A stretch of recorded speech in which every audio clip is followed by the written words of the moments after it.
السلام علیکم ورحمۃ اللہ وبرکاتہ۔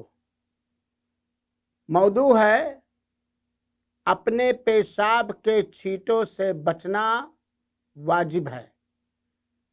آج دیکھا جاتا ہے کہ بہت سارے لوگ چاہے ناپاکی ہی کے حالت میں کیوں نہ ہوں، ایسی حالت میں کیوں نہ ہوں جن حالتوں میں غسل واجب ہوتا ہے، مسئلہ نہ جاننے کی وجہ سے، لاپرواہی کی وجہ سے پیشاب خانہ میں جاتے ہیں، یہاں کہیں پیشاب کرتے ہیں اور اپنے پیشاب کے چھینٹوں سے نہیں بچتے ہیں۔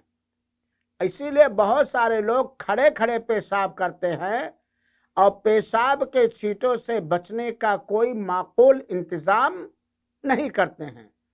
پیشاب لاپرواہی کے ساتھ ٹوائلٹ میں یا کہیں کسی جگہ پہ کرتے ہیں اور انہی کے پیشاب کے چھینٹے ان کے قدموں پر اور ان کے کپڑوں پر آتے ہیں، اور ایسا خاص طور پر وہ لوگ کرتے ہیں جن کو نماز سے کوئی محبت اور دلچسپی، پاک رہنے کی کوئی عادت نہیں ہے۔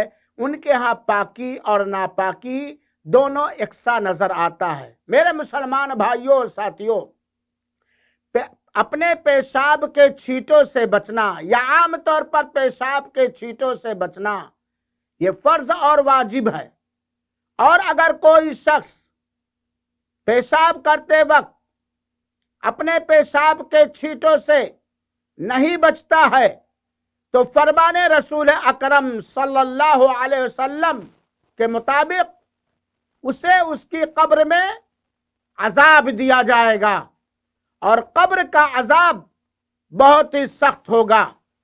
سنیے، صحیح بخاری اور صحیح مسلم کی ایک حدیث، ایک دن کا واقعہ ہے۔ اللہ کے رسول اکرم صلی اللہ علیہ وسلم کا گزر مبارک دو قبر والوں کے پاس سے گزرا ہوا۔ ایسے راستے سے آپ گزرے جہاں پر دو قبریں تھیں۔ اللہ کے رسول اکرم صلی اللہ علیہ وسلم نے اللہ تعالی کی وحی کے ذریعہ بتلایا، اما انہما لیعذبانی، ان دونوں کو ان کے قبروں میں عذاب ہو رہا ہے۔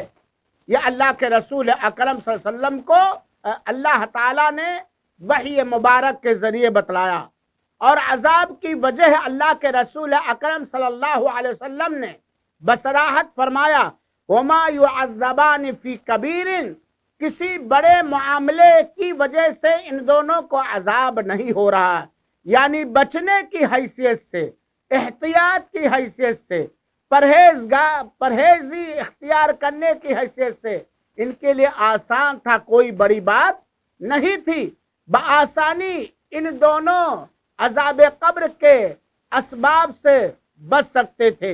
اللہ کے رسول اکرم صلی اللہ علیہ وسلم نے فرمایا، اما احدہما فکان یمشی بالنمیمہ، ان دونوں قبر والوں میں سے ایک کا جرم یہ ہے کہ یہ چغلخوریاں کرتا تھا، غیبتیں کرتا تھا، لگائی اور بجھائی کا کام کرتا تھا۔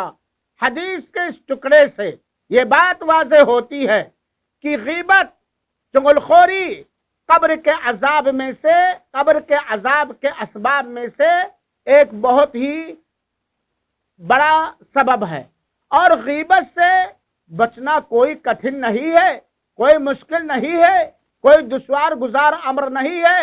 اگر کسی بندے کو اللہ تعالیٰ توفیق دے اور وہ ٹھان ہی لے کہ میں اپنی زبان سے کسی کی چغلی نہیں کھاؤں گا، میں اپنی زبان سے کسی کی غیبت نہیں کروں گا، تو بآسانی بچ سکتا ہے۔ وَأَمَّا الْآخَرُ فَكَانَ لَا يَسْتَتِرُ مِنْ بَوْلِهِ، دوسری قبر والا، اس کے قبر میں عذاب کی وجہ یہ ہے کہ وہ اپنے پیشاب کے چھینٹوں سے بچتا نہیں تھا۔ پیشاب کرتا تھا، چھینٹوں کی پرواہ نہیں کرتا تھا، کھڑے کھڑے، بیٹھے بیٹھے، ٹوائلٹ میں، سخت زمین پر، پتھریلی زمین پر پیشاب کرتا تھا، لیکن اسے اس بات کی پرواہ نہ ہوتی تھی کہ اس کا پیشاب، اس کے پیشاب کا چھینٹا اس کے قدموں پر، اس کے جسم پر اور اس کے کپڑوں پر نہ آئے۔ اب آپ دیکھیں، یہ بھی ایک آسان بات ہے۔ ہم جب بھی چاہیں اپنے پیشاب کے چھینٹوں سے بآسانی بچ سکتے ہیں۔ تو میرے مسلمان بھائیوں ساتھیوں، غیبت سے بچو اور اپنے پیشاب کے چھینٹوں سے بچو، اور اگر ہم نہیں بچیں گے تو قبر کے اندر عذاب ہوگا۔ اللہ تعالی ہم سب کو ان سارے اسباب سے بچنے کی توفیق عطا فرمائے جن کے ذریعے سے قبر کے اندر اللہ تعالی عذاب دے گا۔ آمین۔ والسلام علیکم ورحمۃ اللہ وبرکاتہ۔